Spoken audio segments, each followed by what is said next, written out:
Hi, everyone. I'm Mark Sir, Product Manager at Saving for College, and on behalf of the whole team here, I'd like to welcome you to today's College Savings Month webinar. Each September, we mark this occasion by bringing you an expert panel to answer your college savings questions. Thank you to those of you who included questions during registration, and we do welcome all of you to ask questions as we go through today's presentation using the Zoom Q&A function. I would really appreciate if you guys kept that in the Q&A function rather than the chat, just so that we are able to make sure we see all of your questions.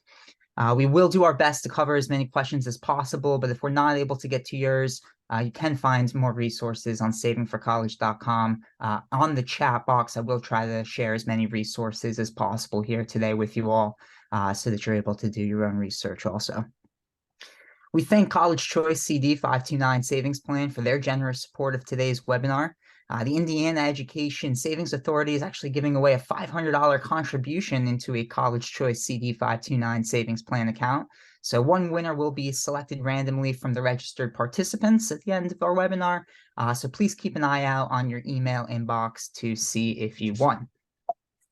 I'd like to welcome our two panelists, Marissa Rao and Rachel Byer, and thank them both for joining us here today. Marissa is Executive Director of the Indiana Education Savings Authority, which administers Indiana's college choice savings plans with $6.7 billion in assets and over 428,000 accounts. Marissa is a first-generation college graduate, paid off her own student loans in 2020, and currently has 529 plans for her nieces and granddaughter. This is her fourth year serving as a panelist during our College Savings Month presentation, and we're excited to have her back with her practical perspective on saving for education. We also have Rachel Byer, who's the chair of the College Savings Plan Network, and we congratulate them on their great work in having 529 plans earn a Good Housekeeping Best Parenting Award here in 2023. She's also the Assistant State Treasurer for the Nebraska 529 College Savings Program. The Nebraska Educational Savings Trust, known as NEST, provides 4 plans: the NEST Direct and Advisor College Savings Plans, as well as the Bloomwell and State Farm 529 savings plans. And families nationwide are saving for college using the NEST 529 plans, which have $6.5 billion in assets and nearly 300,000 accounts. So we've got a real expert panel here for you folks. These two ladies run 2 excellent state programs here overseeing a number of plans. So we thank them both for joining us today. Before we jump into our first question here, I do want to put a poll out into the field just so we can get a bit of an understanding of our audience. And so that's a question here of, have you started saving with a 529 plan? So as we give everybody an opportunity here to join, get settled in, please feel free to answer this question. This presentation is going to be for folks who both have started saving with the 529 plan and who have not. If you have started saving or actually coming close to making withdrawals, we're definitely going to cover in depth some information on withdrawals, qualified education expenses, especially here in this back to school season. You know, it's a popular topic. So I'll go ahead and answer the poll in just a few seconds here. It looks like most of you have had the opportunity to answer, and we've got a really nice split, I think. I'll share the results here.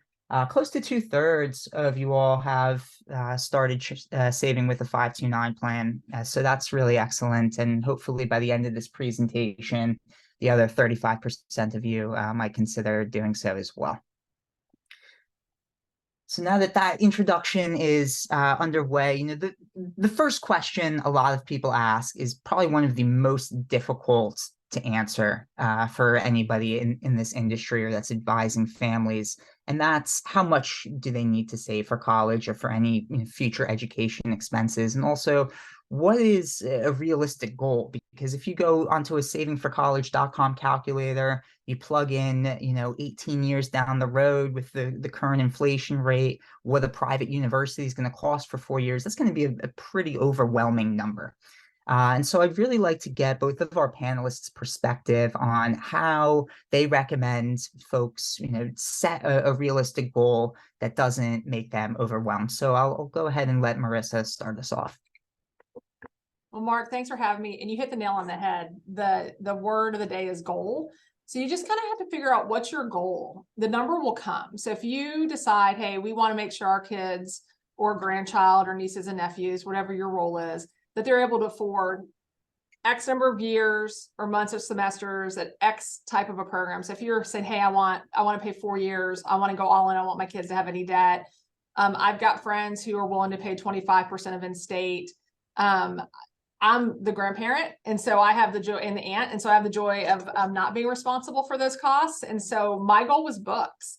And as you start saving, you come up with that goal, and then you just work backwards. So once you have kind of a target idea of what you think you want to pay for, and then come up with a number, work backwards, see how long and how you want to invest and how that takes you. And then I think what you'll find is, at least for myself, I'm in a state with a great tax credit. We had some good market years. We've had some not so great market years. And then I'm able to adjust that goal based on income and priorities and things like that. So really, first and foremost, set yourself a goal. What do you want to cover in theory? And then you just work the math from there. Excellent perspective there, Marissa. And Rachel, what would you add to that? Well, again, thank you, Mark and Marissa, for letting me join you today. It's a fantastic opportunity, and I'm happy to be here.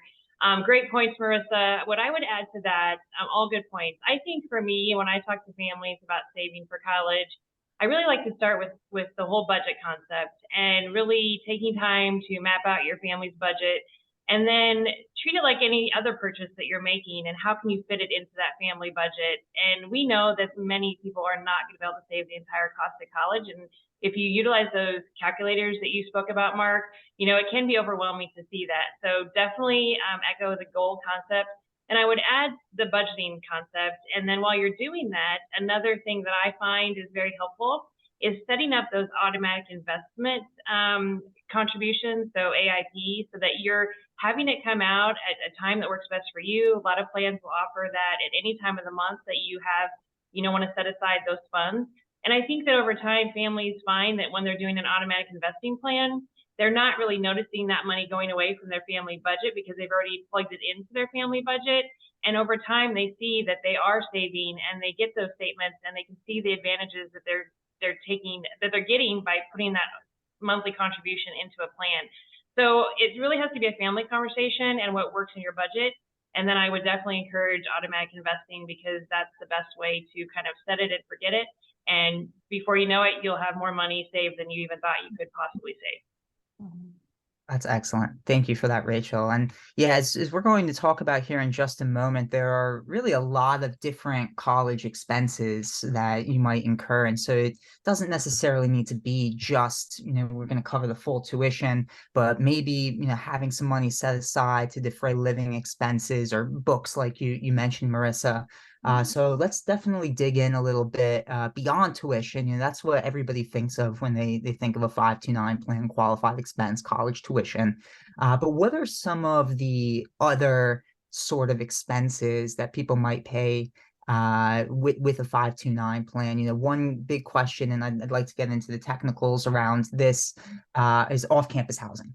And so maybe, Marissa, if you could speak to that in particular, and whether that's a possibility for folks. Absolutely. So when you look at the cost of college, and when I use the word college, I want to be clear that it's, for me, that's 2-year, 4-year tech trade, anything that's qualified for higher education. And so some things may apply to you and some not, if you're thinking about a registered apprenticeship or another use for a 529. But for higher ed, when you actually look at the costs, sometimes tuition isn't the biggest bill. I would, generally speaking, my experience has been that room and board is often, multiple times more expensive than tuition, especially if you're at an in-state school. And so you always want to see, what can you do? What can you cut? Where can you find savings? What's a priority for your family? So for example, we'll get questions about, is it only the dorms? Can I have a single room? Those sorts of things. You got to just move back. As long as you're registered at least half time at the university, then or the college, so the college and university, then tuition, room and board is a qualified expense. And you're like, okay, well, how much can I spend? What do I know? Well, the university is going to publish a housing cost, and so you'll just go in to the university's published cost for that academic year, and it's going to have a number for room and board, and that number is your basis, right? So now if they say it's 10,000, I like to use round numbers. If it's 10,000 for room and board at the school you're going to, then that's the maximum amount you can spend on room and board in that year, qualified from your 529.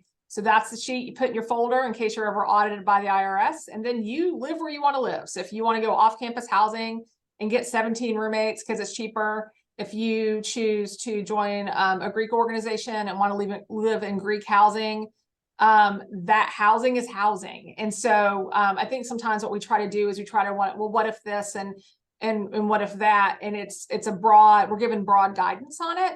And the guidance here is going to be, you need to be enrolled at least half-time, and that's defined by the university. That's not something you're going to find in our booklets or on our websites. And then you need to stay at or below what the university says housing costs, because that's going to be the limit there. Rachel, anything you'd add to that? You explained that beautifully about on-campus living and off-campus living, and it is a question we also get often. But some of the other items that you can use your 529 funds for are computers and computer equipment. I think that was a big one that was added later on with the IRS added that as an allowable expense a few years ago now, but it wasn't in the beginning when 529 started. And so it's a great opportunity. I find a lot of families are buying their high school seniors a new laptop to take to college. And so that is an allowable expense. Even the internet service that you have, as long as it's being primarily used for that student. So if the student is living in off-campus housing and needs internet service, that is considered a qualified expense. So that's one of those things that, to your point, Mark, is sort of in the weeds of what can be qualified. And that is something that folks don't really remember or think about. Also, any fees or lab expenses that are required to attend a certain course, those definitely could be part of your qualified expense. So anything that is used, so we cover tuition, books, fees, room and board, computer equipment, all of those would be considered qualified expenses under the tax code.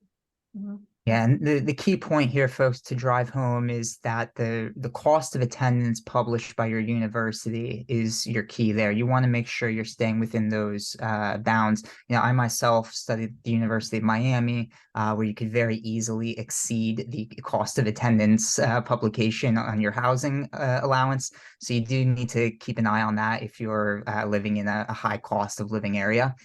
There was a great question here about parking passes, using that for 529. And that brings us to a question of a couple of expenses that you might think are qualified, but actually are not.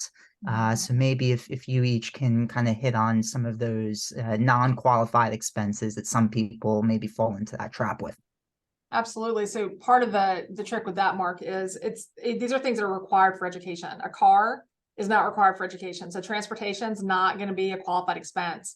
Health insurance, not a qualified expense. Applying to get into college, not a qualified expense. The purpose of these accounts is to help take out fewer loans for the cost of the education. And there's tons of ancillary things that are adjacent to the college experience. But it's not going to be, if you study abroad, sure, you're paying tuition to the university for the study abroad, but your plane ticket, that's transportation. And so that's not a qualified expense. And to add on to that, another thing that we consider not a qualified expense is, like, a lot of times there's extra activity fees that students will participate in on campus. So maybe it's collegiate sports, like their intramural sports, or any sort of gym fees or athletic club fees. Those are not qualified expenses just because they're using them, even if they're on campus gyms or sporting events. That is not considered a qualified expense under the 529. So you need to keep those things in mind. To Marissa's point, there are the guts of what is a qualified expense, and then there are the things that students partake in while they're on campus or even living off campus as a college student. But those are not qualified expenses under the IRS code. Mm-hmm. That's an excellent point. And we mentioned also sororities and fraternities from a housing perspective. That's an allowable expense, but the dues, right, that you might pay to that fraternity or sorority are not. And that's a really great point, Rachel, about the gym fees. That's not something I've thought about before, but that is something which comes typically with your tuition bill. So it's worth being aware that that's not going to be a 529 qualified expense, even though it kind of comes with those school bills. So I appreciate that insight. And Dale asked a question here about qualified expenses being listed on our site. I will share a link in our follow-up email to our article that lists all of the qualified expenses for you all. Mhm. So a big question here that can be asked in a number of different ways. I call it the what if question, right? And that's that if I'm saving for my baby or my young child, there are a realm of possibilities here that they could pursue for their higher education. And a lot of things can happen between now and then. A lot of folks saving within Nebraska 529 plans might be hoping that their child, earns a football scholarship to go play for the Cornhuskers one day. And so, Rachel, if that happens, right, my boy's now got a full ride. He's going to go play quarterback for the 0-2 Nebraska Cornhuskers. And so, how are they going to be able to use those 529 funds if they've got full scholarship? Well, first, thank you for reminding us all here in Nebraska that we're 0-2 and our football season is again struggling. So thank you for that. But we're pushing forward and we hope to get better. But we're always Nebraska fans no matter what happens. But anyway, so yes, there's a couple. This is a perfect question to follow the previous question because we just talked about the many expenses you can use it for. So a lot of times, let's say they get a scholarship, your student gets a scholarship. Sometimes that only covers the tuition. So it doesn't cover those items we just spoke about as far as room and board and computer equipment and lab fees and those sorts of things. So you always have to look at what is that scholarship covering because it might not cover everything. Now, if you have a full ride scholarship, fantastic to you, fantastic to your student. That's amazing. You can withdraw up to the amount of the scholarship penalty tax free. So the provision in the IRS code does allow you, so your student's not penalized or you're not penalized because you have a student who has excelled and either joins a service academy or gets a scholarship. You can withdraw up to the amount of the scholarship penalty free, or you can leave the funds there and use them for other qualified expenses, which we spoke about. Or if you have no use for it because your student has, taken advantage of all these other things, the great thing about 529 is that it allows the flexibility to change the beneficiary to a member of the family. So you might have that opportunity to change the beneficiary to someone else that can use those funds. And that's always, again, a member of the family, which is quite extensive. Siblings, even all the way down to first cousins, you have that opportunity to share your 529 with someone else. You could leave the money in the plan. And so maybe your student who has received a scholarship, you want to leave it there because maybe they'll get married someday or have a child someday, and they can then change the beneficiary to that. So it's kind of like that generational planning to allow the future generations to use that 529 account. Or if you want to, you certainly can always take the money back. It is your funds that you've been saving, so you can, but that will then, if you don't use it and it's not part of the scholarship opportunity, then there is that 10% federal penalty on the earnings portion only. So that's really key to remember because a lot of people get concerned. It's the earnings portion only that you'll be paying the 10% federal penalty tax.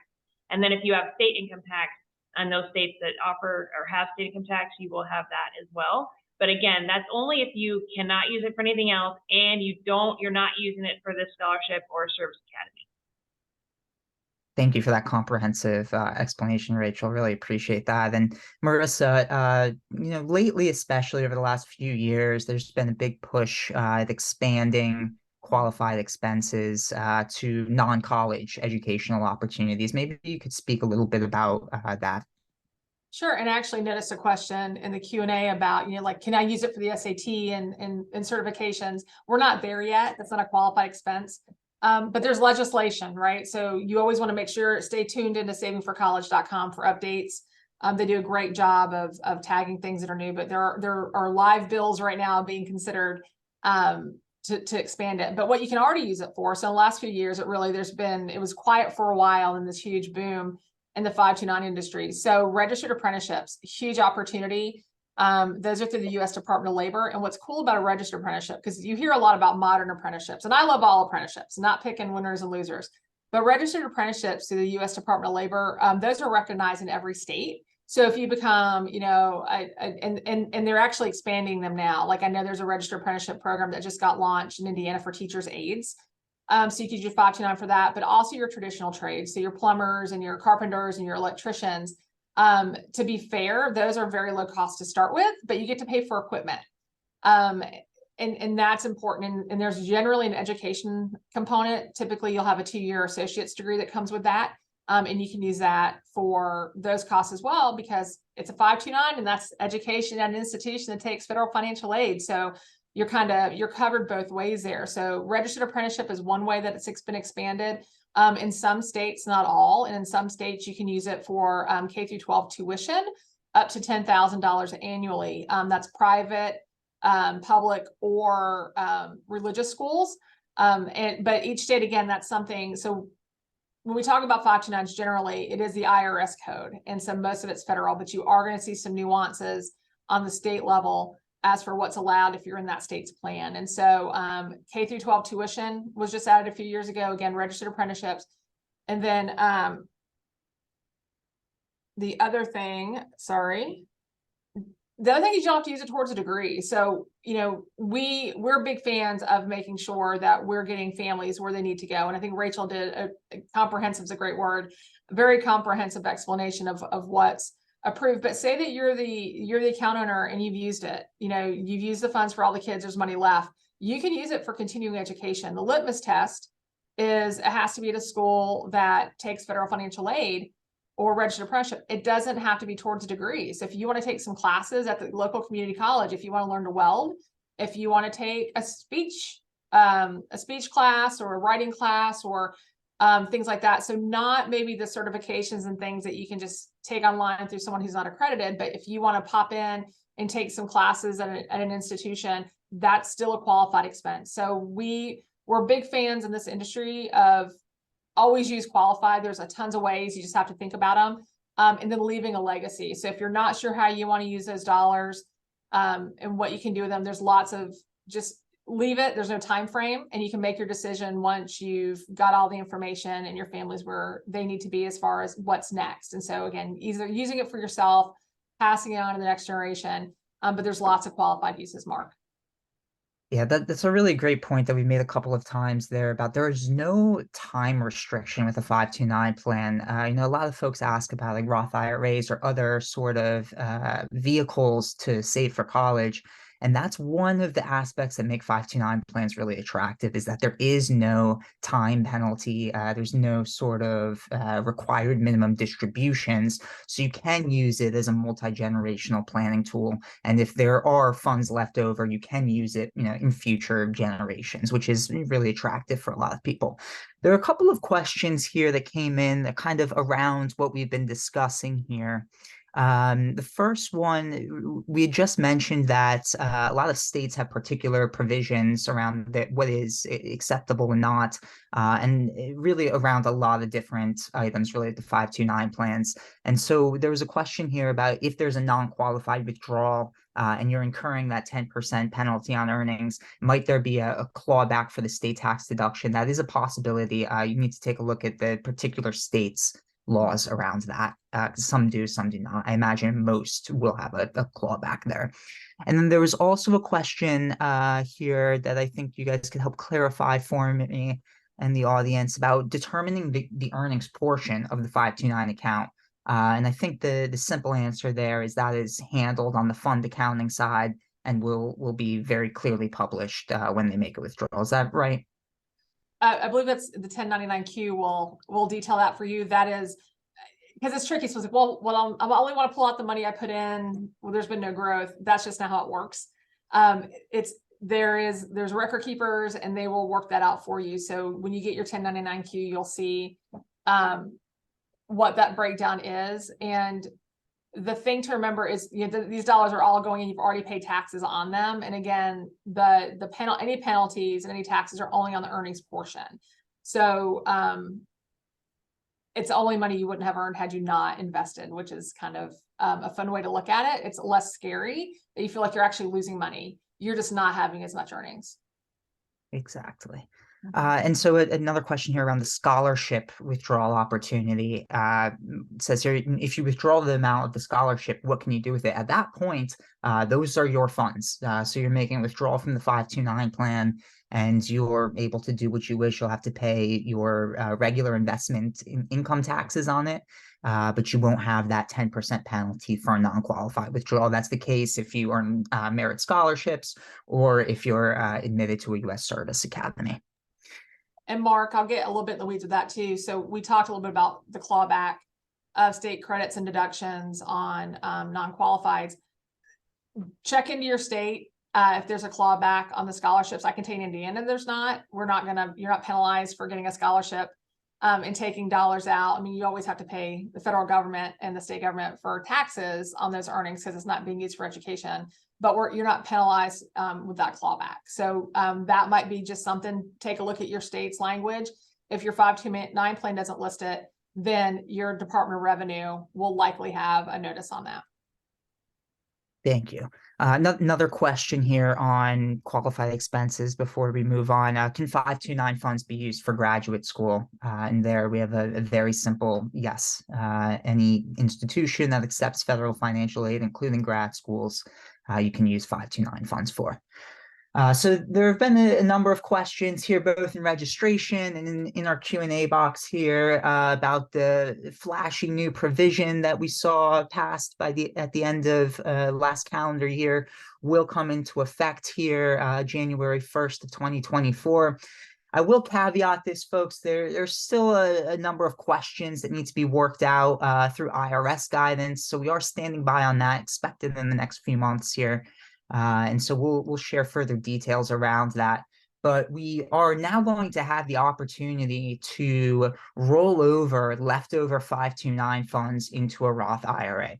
And that's a really exciting opportunity because it takes care of a lot of these questions around what to do with leftover funds. And so there are some restrictions here. The plan has to have been opened for at least 15 years. And that's one of the big questions that people have is what starts that clock, what might reset that clock. That's where we're kind of waiting for IRS guidance. The beneficiary of the 529 plan and the Roth IRA need to be the same. The total amount transferred cannot exceed $35,000, but note that all other Roth IRA rules are going to remain applicable. So there is an annual funding limit, I think right now for folks up to a certain age, it's $6,500. That's going to continue to apply. So you won't necessarily be able to roll over $35,000 instantly into a 529 plan. There was a question in registration about whether you might be able to kind of get around the rules for having a Roth IRA by opening up a 529 plan for yourself, waiting 15 years, and then just transferring that into a Roth IRA. That's not going to be a possibility because there's other Roth IRA rules, income limitations, funding limit. Those are going to still apply. So stand by for further details on this. I'm sure we're all very excited about it. I think it's a really great provision to help people kind of get over the hump of starting saving by being worried what might happen to their funds, which I think is reasonable. Anything that you two want to address here or make note to the audience? Mark, I think you covered it, and it is very new. I know that there are a lot of 529 investors, and particularly advisors, who are looking forward to this opportunity. But we are still working through, best practices and how we, as 529 plan administrators and record keepers, will be implementing this new provision starting in January. So I think you've kind of covered all those things. There is some guidance still expected from the IRS, from Treasury, around these items, this provision, but we are looking forward to working together as a network and an industry to like I said, implement this next year. Excellent. And Nick, you asked a question here about whether it's going to be tax and penalty free. Yes, that is the idea here is you're not going to need to have any sort of taxes or penalties related to this particular rollover. It's what makes it so exciting for us. So that's great. There on we really covered qualified expenses really well there, I think. So thank you both for that. So let's for those 35% of folks who have not yet opened a 529 plan, let's start discussing some of the considerations that they may have and questions that they may have. I'll definitely share a link in our follow-up email to our 529 plan comparison tool. That's going to be really helpful, I think, in helping folks do the research around this. But Marissa, biggest question people ask actually, does my child have to go to school where the plan is open? Do I have to open my state's plan? And so maybe you can touch on that and we can kind of go through these different questions here and using your plans that you manage as an example. I think that would be really helpful to kind of guide people through. Sure. So that's a problem, right? Sometimes folks they don't want to save because they're afraid that if they're in the Indiana College Choice 529 plan or the Nebraska Nest plan, because they hear that state, they think their kid has to go in state. And that's just not the case.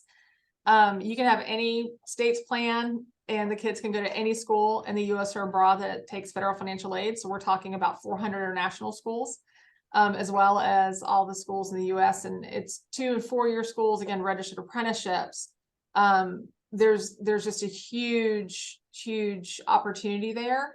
And so sometimes what we find is because investments feel scary and you get these little details and you just freeze, you're just not sure what to do. And so you just don't save. And that's probably the biggest tragedy I would say in all of this is not saving at all in any vehicle. Because that's where we land in kind of some situations where we have to finance everything at the end. So no, your child can go to any school they can get into. And you can be in any state's plan. Did you, and Mark, remind me what the second part of that was? I felt that there was some. No, I think you covered. Yeah. Okay. But maybe, because that's the main point there, right? Is that you don't need to stick with your state's plan. Some states offer state tax deductions. Again, that's something you could take a look at in our comparison tool, and I'll share that link with you all. And you'll have to see, whether that tax deduction really makes a big difference for you. Fees are obviously a big consideration. Now, a lot of people, especially if they're not, so familiar with investments, like you said, Marissa, it's very scary. Rachel, maybe you could kind of explain the different sorts of investment options at a high level, whether they be, enrollment-based or age-based portfolios versus static portfolios, and sort of how that might be different between a direct versus an advisor sold plan. Maybe we can also mention kind of how that difference exists. Happy to. So as Marissa kind of touched on, the investment section is sometimes where we find families have the most questions, and we are not municipal advisors when we are state administrators, so we cannot give investment advice, and a lot of families would like us to, but we can't. So we can provide, and what we do is provide a general overview of the investment options in 529 plans. And one you'll hear about the most, or is quite often in both direct and advisor sold plans, is what we call our enrollment-based or age-based portfolios. And typically, all 529 plans will offer an enrollment-based or age-based portfolio.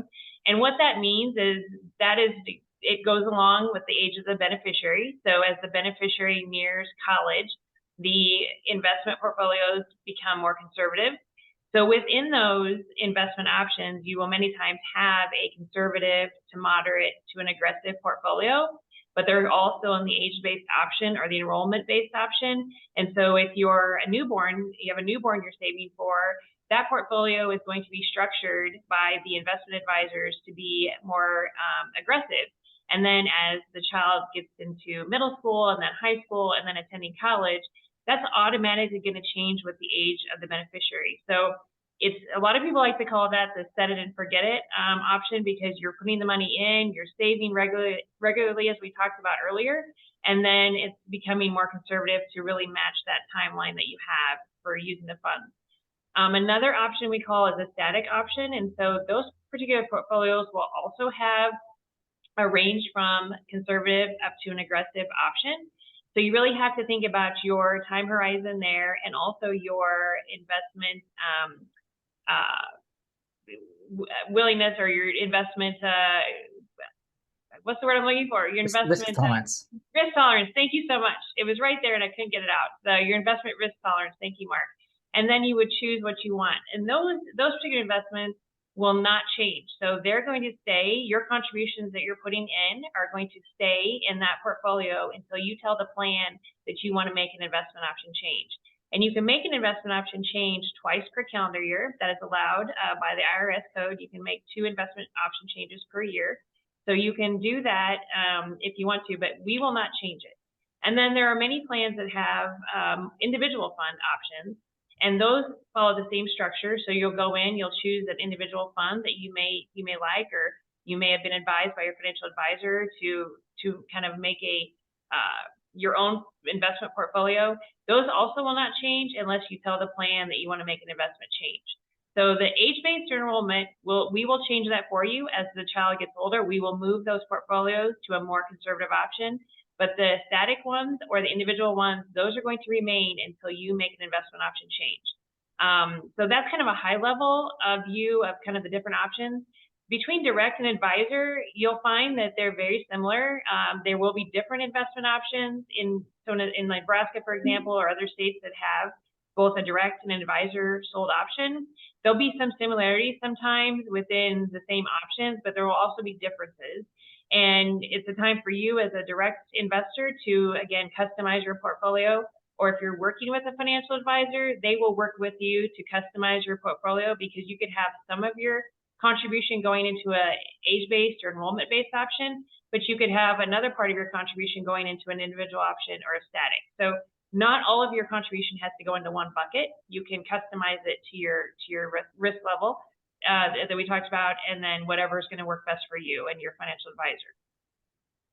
Excellent. And Rachel, there's a clarification question here around the automatic rebalancing of, say, an enrollment-based portfolio, and whether that counts towards your opportunity to change twice per year. And so the answer there, I believe, is no. That's not you making a change to your investment option, but that's rather your investment option simply changing based on the portfolio managers. Absolutely correct. So anything that the portfolio manager is doing, again, moving that each time the child, there's usually brackets of, let's say 10 to 12. So then when your beneficiary turns 13, it's going to move into that next portfolio. Any of those options that the plan is making based on that investment track, we would not be considered an investment option change. So if you go in and you request, there's a special form you would fill out for an investment option change, then that is considered an investment option change, because you're moving it from, let's say, an age-based option to a static option, or from a static option to an age-based option, then that is an investment option change.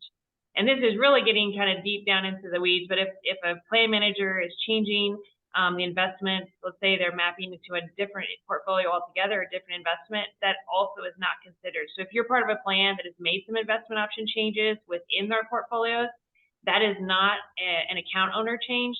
That is a plan option change, and it does not affect your 2 per calendar year investment options. Excellent. Thank you for that, Rachel. And just to give folks a little bit, of a step back here in what actually, is within these portfolios. So we're typically talking equities and bonds, some combination of those two. There's always a question about self-directing investments. And so unfortunately, that's not a possibility with 529 plans. You will need to select one of the investment options that's offered. But as Rachel was describing, there's a very wide variety of possible options, ranging from aggressive to conservative. And we'll talk in a moment here when we talk about older children saving for college, about the savings options and CDs, etc. And so I also know that there were a number of questions in registration about minimum and maximum contribution limits. How much do I need to get started, all the way up to how much can I contribute, in any given year or over time to a 529 plan. Maybe, Marissa, you could speak to those limitations and opportunities.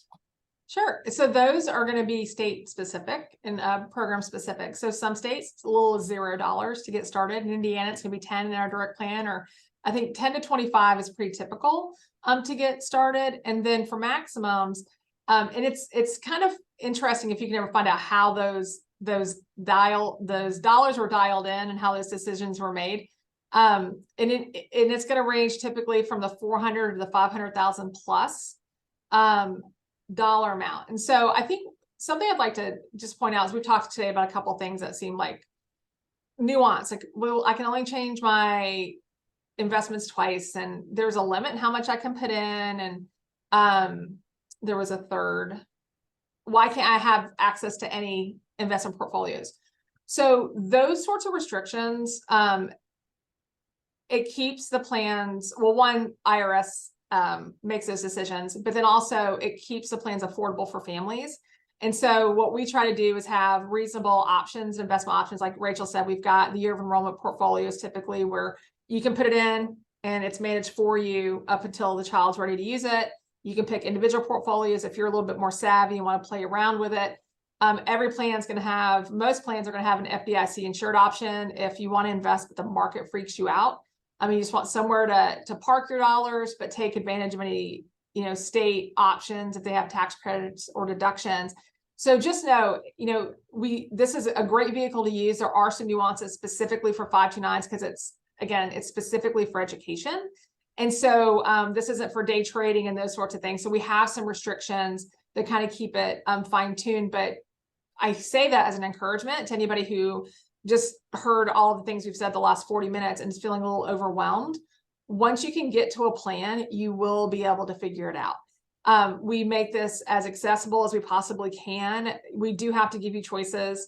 We can't tell you where to put it, but we understand because we're also parents and aunts and uncles and sisters and all of those things. And we save for other people too. And we try to set this up within all the legal parameters that we have.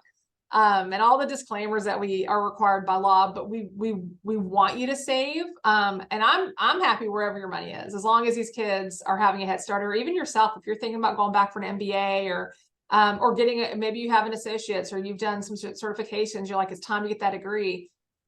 This is for everyone. And so we do make it as simple as we can on the plan side. So again, I want to recognize and say out loud that I know that we're giving you a lot today, but you absolutely can figure this out once you get in there. So Marissa, I think maybe this would be a great opportunity to just briefly kind of give people an idea of what to expect when they go to a plan website. So that's how you will typically open an account, folks. You just go to the plan website. We've come a long way in the 529 industry. You don't need to provide a paper application anymore. So you just open the account online like you do any other kind of financial account that you've got these days. But maybe, Marissa, you could kind of explain to them like what the steps are going to be, right? And first, you're going to have to enter your personal information just kind of through to the account is open. I think that would be really helpful for folks. Absolutely. So you're going to need Social Security numbers, who you're saving for and who's doing the saving. As the account owner, you're the person who owns those dollars and controls them. It never goes to the kids, right? It's always the account owners. So you're just going to go in, you're going to need mailing addresses, you're going to need Social Security numbers, and then you're going to just enter that for yourself and the beneficiary. And you'll do this for each person you're saving for. Again, I've got 3 nieces and a grandbaby. So I've got my main account, and then I just kept opening them underneath as the kids came along. And then it's going to ask you how you want to fund it. Are you going to link a checking account? Are you going to link a savings account? Are you going to mail in a paper check? And just determine how you're gonna do that. You can change these things that later. You can make some changes if you need to, but maybe you've got some money you've been stocking away in a savings account, earning nothing. And you want to get it in the market or get it invested in a state that's got some great returns with their deductions and credits. So you're going to have to decide how you want to fund it. And then they're going to ask you what your investments are going to be. And that's, correct me if I'm wrong, Rachel, 9 times out of 10, that's where people just X out and they say, I'm done. I can't figure this out. Because if it's not your language that you speak, it's scary. But again, we've done everything we can. Everything you need, I promise you, is there. So take a moment, look at the choices. Have an idea going in. Do you want it to be in a year of enrollment or a target date? And a way that I would like to kind of share about that is if you have a retirement account and it's a target date from when you're going to retire, the year of enrollment is the same thing. When's the kid going to go to school? That's all that means, or age-based. If they're 2 years old, this is the best for them. So that's going to be the bulk of what's offered there. And I think in direct plans, at least in Indiana, 60+% of our savers are in the one it's handled for you. The fees are going to be higher on those because somebody is taking care of it, but the fees come out of the investments. Again, everything is very reasonable. It's handled for you, or you're going to want to pick your own. And maybe you're somebody as an aunt, I can be risky. I'm not responsible for those kids. I love them, but let me play the market, or let me be super conservative, or those sorts of things, and see what I can get. So I can build a combination of that year of enrollment or those individual portfolios. And so you'll pick those investments. The beautiful thing is when you're looking at them, there's generally going to be a tab that you can click on, and it'll tell you, there'll be a prospectus, and you're like, okay, what's emerging markets? Like, I just don't, who knows what that is? Probably none of us. So we click on it, and then we read it, and then you're like, okay, I'm comfortable with that, or I'm not. The one piece of financial advice I give freely, which I'm sure I get in trouble for, is don't put your money somewhere you're not comfortable. If you're not sure yet, take a beat, come back and finish it. But the descriptions are there. You're going to see paperwork that shows you like 1 year, 3 year, 5 year, and 10-year returns.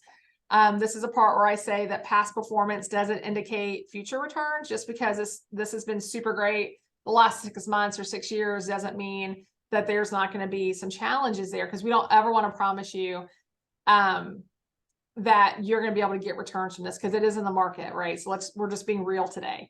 And then so read it, see where you want to put your money, make your selection, and then everybody loves it when you sign up for e-delivery. So click that e-delivery button. But before you go off there, get it open, decide how you're going to fund it. But to Rachel's point from earlier, there's nothing more powerful. There's 2 powerful things in this industry. One is automatic contributions. When you set up recurring contributions and you revisit them. So if you get a raise, or maybe a bill gets lowered and you got a little bit of extra cash you've always been spending, get in there and make those adjustments and make sure you're staying on target. I'm not a big fan of the term set it and forget it, even though that's what we all use. I'm more of a set it and tend it kind of person, like you're gardening. So let's just make sure if it needs a little extra water, something like that, that you're managing that a little bit. The second super powerful thing that we don't talk about a lot is gifting. So when you're in there and you signed up, so to Mark, to your point, you're signed up, you funded it, you set up your automatic contributions, you're getting everything e-delivered. And then there's going to be this option on some plans to send out a gifting code that invites friends and family. It's a party. Celebrate the fact that you've started this journey. It used to be not really the best etiquette to discuss money. We have to get over that. That brings, money is tied to fear and shame. But I think what we have now is we have folks who want to help the kids. And the gifting, I think the last data I saw that the average gift through one of the gifting platforms was $600. If you knew sending out an email to your family could potentially put $600 in your kid's account, like, that's the best use of your time. So, get in there, set up your automatic once you really want to, pour the fuel on, and then using that gifting option. And that's what you're going to see when you log into this. So it's going to be very clear. You're going to go screen to screen. Most every plan has a 1-800 number that's open into evening hours that you can call if you get stuck. No one is going to give you advice. They just can't. It's not that we don't like you. We're not allowed by law. But we will absolutely help you navigate that space. Excellent. I appreciate that, Marissa. And I think that's actually a good segue here. And I'll skip ahead in the slide deck a bit, but I want to cover this for sure when we talk about gifting, is grandparents getting involved, whether it be contributing to a parent-owned account or opening up an account on their own. There is the new FAFSA Simplification Act. This used to be a big concern for grandparents, where distributions from a grandparent-owned 529 plan would severely impact the student's financial aid, because it would be considered student income. And with the new FAFSA simplification, that's no longer going to be the case. So for grandparents or for aunts, uncles, other loved ones who are contributing to the education, that's not going to be a financial aid deterrent or detriment. So Vince asked a question here about whether the plan can be opened by a grandparent and then transferred to the parent. So that's really not necessary. You're able to make distributions to your grandchild directly when they're in college, and it'll actually have a slightly less impact on financial aid. So Rachel, as the chair of CSPN, grandparents, I think, are a huge opportunity for both new 529 plan openings and more contributions for gifting. So what kind of things would you say to grandparents to help them get comfortable getting involved in 529 plans? Thank you, Mark. Yes. So because I'm like Marissa, I have 3 Nest accounts for my niece and 2 nephews. And so I always like to add to this grandparent comment, aunts and uncles, because some of us, if we're saving for someone else, and particularly grandparents or even us aunts and uncles, and sometimes have better flexibility. We may have, typically our lives are a bit different. We may have a better income structure because we're not paying for the day-to-day things that kids need. So we're not buying their food, we're not buying their clothing, we're not taking care of their medical bills and all of those things that come with parenting a child. And, parents have a lot on their plate with, just all the things that go along with raising a family, all those expenses that come along. And so oftentimes grandparents are better able to make those contributions on behalf of those grandchildren, just because they've, had longer careers and they've been able to, accumulate a bit more savings perhaps. Same with aunts and uncles. We don't have the day-to-day expenses. So we love to talk to grandparents and those who are not in that immediate family core as an opportunity to save, because what you hear from parents, most parents will tell you, and my sister tells me this all the time, stop buying my child all these toys that then I have to figure out what to do with after they're done playing with it for, just a little bit of time. And so when they were very young, we always provided, one small toy and then a contribution to their 529, because that's also what my sister and a lot of parents I talk to, that's what they're asking for. And so grandparents really are positioned and have a great opportunity to contribute to their beneficiaries 529. And we just celebrated Grandparents Day, was just a week ago or so. And so we kind of like to highlight that as a great opportunity because there's no limit to the number of accounts a beneficiary can have. So a beneficiary could literally have an account owned by their parents. Each parent, they could have an account owned by both sets of grandparents or both grandparents. They could also, in addition to that, have an account owned by their aunt, uncle, or even a family friend. So there's no limitation on the number of accounts that a beneficiary can have. And so anything we can do as a family network to help that beneficiary get to college or higher education, maybe it is that 2-year program. I think that is definitely a benefit to helping all of us across the nation better educate the world. So. Excellent. And I'll hop in. I think since we've handled the issue with the FAFSA, right, that they're not gonna hurt them on the income with the distribution. Who owns it, that comes down to control.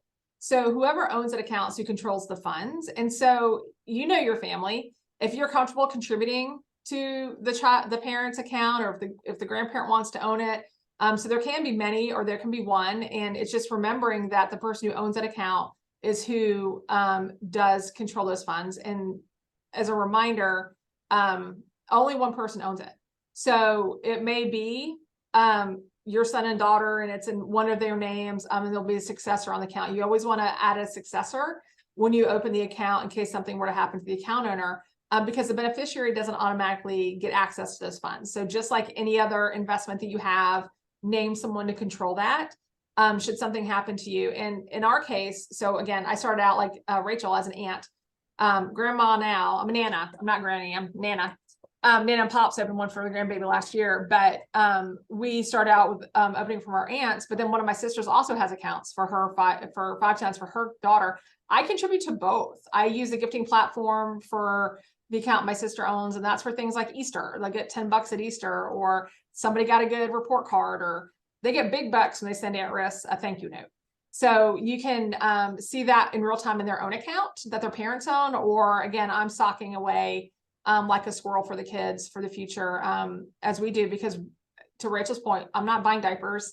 Well, I do now, but not buying diapers. I'm not responsible for daycare. And that's something that we really haven't touched on too much is, where do you find the money?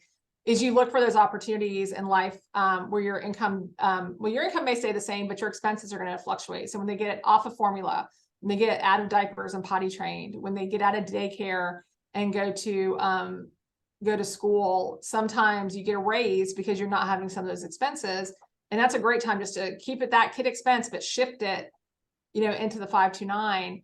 And I think the other sort of sideways point I'd like to make real quick is I saw some questions in the chat about, how does this impact financial aid?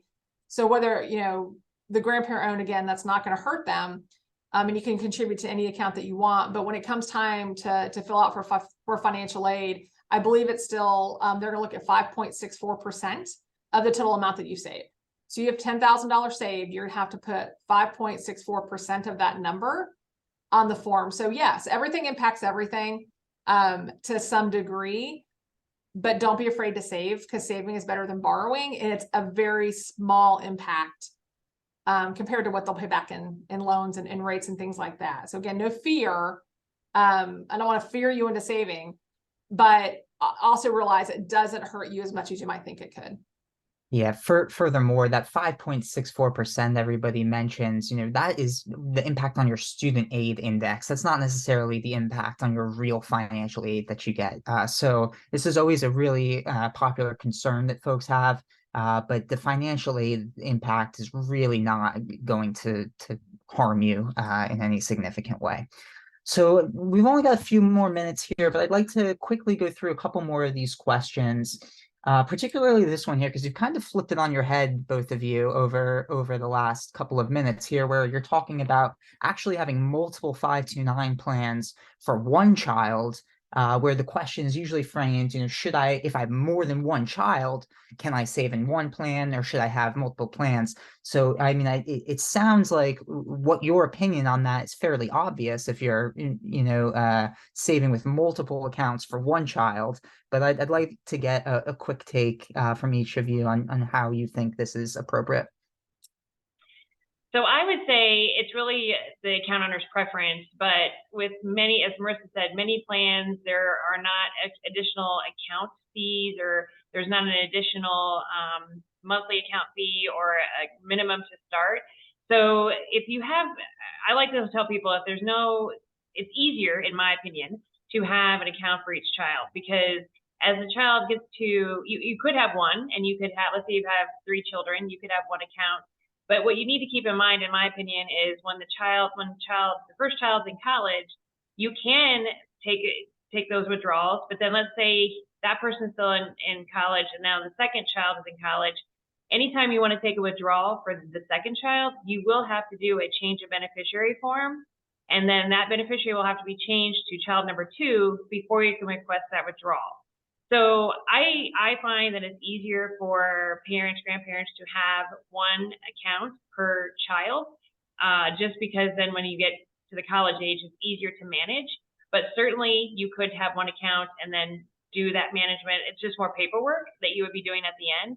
But also to remember is, if you're saving in an age-based portfolio that we talked about, or a target-based portfolio, if you have someone in college that you're already taking withdrawals for, and you also have a younger beneficiary that's, say, in middle school or even elementary school, well, you might be missing out on some investment returns, because your portfolio is going to be different, or you're going to be taking a higher risk at that college age.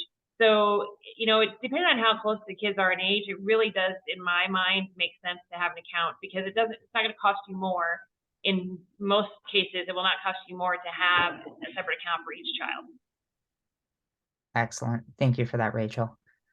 Last thing I really want to cover here before everybody breaks is about withdrawals. I always say we cannot encourage people to put money into an account without explaining very clearly how they're going to get those funds out.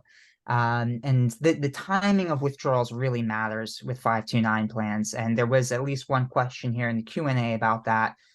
So I'd really like to cover the timing of withdrawals and kind of a little bit about the mechanisms. I think there was also a question of when they would get that form you referenced, Marissa, of the 1099-Q. So maybe you could kind of, just like you did with the account opening, how to withdraw the funds at the end. Absolutely. So the thing that you want to write down, underline, circle, and put a star next to is you've got to match up your withdrawals with the same year as the expense.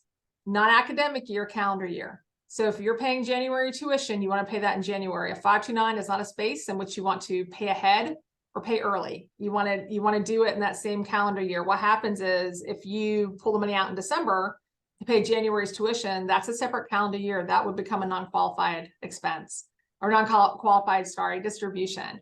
And so you really, that's the biggest point to get out of this part, is making sure you line it up to the calendar year. But honestly, it's the same thing as setting up. You're going to go in, you're going to say, hey, I want to take a distribution. And they're going to ask you generally, is it qualified or non-qualified? And you're going to pick that box, and you're not going to come to the computer with paperwork. You don't have to prove anything to get the money out. It's just going to ask you, and you're going to tick that box, and it's going to ask you, well, who's going to get the check? And depending on what the distribution is for and what state you're in, it's going to go to either the university or the institution, sorry. So the institution, the account owner, or the beneficiary. And the reason I say that it'll change, in Indiana, if you're paying K through 12 tuition, we only send the money to the account owner. Because we're not going to send it to an institution, because then the 1099-Q would go to the child, and that just gets wonky. So we won't get too much in the weeds there, but it's going to ask you where to send the money, and you're going to pick it. And what's been awesome is some plans have added where you can do an electronic payment that you can track. So generally it's a check just sent. You can sometimes pay a small fee and get something that's trackable with text messaging. It's fancy.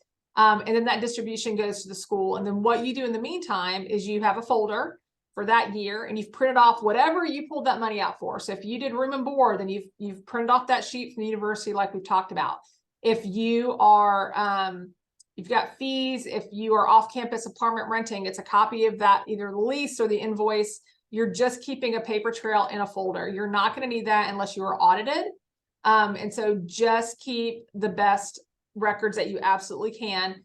And then after the years ended, I believe it's after years ended, I'll let Rachel correct me on that. When the 1099-Qs, if they come out in real time, I think it's at the end of the tax year, but those will be distributed. And that'll say, hey, they took a distribution and it was qualified or not, and they'll do the breakdown and all of that. But again, if you take a qualified distribution, you're fine. That 1099-Q is going to go in the folder too. So you have all that paperwork. You're not actually going to need that because it's qualified. It's just when you take something that's non-qualified, which none of us are going to do. So you don't have to worry about it. But when you take a non-qualified, that's when you have to be prepared to answer those questions. But it's just in case you're audited. Yes, people are audited. We know folks who are audited. But that's, again, not another reason. It's not a reason to make you fearful of saving. Thank you very much, Marissa. So unfortunately, folks, we are out of time for today, but special thanks to our panelists, Marissa and Rachel, and our sponsor, CollegeChoice CD 529 Savings Plan. Definitely keep an eye out on your inboxes to see if you won that $500 distribution. That'll definitely get you started nicely. Thank you to our audience for all of your great questions and spending the time necessary to learn about some of these complex topics. Your children, your grandchildren, your nieces, your nephews, your loved ones are going to have a much better future because of the action you're taking today. And that's definitely something that we applaud. So cheers, everyone, and thank you all very much. Happy College Savings Month. Happy College Savings Month to you all. Thank you.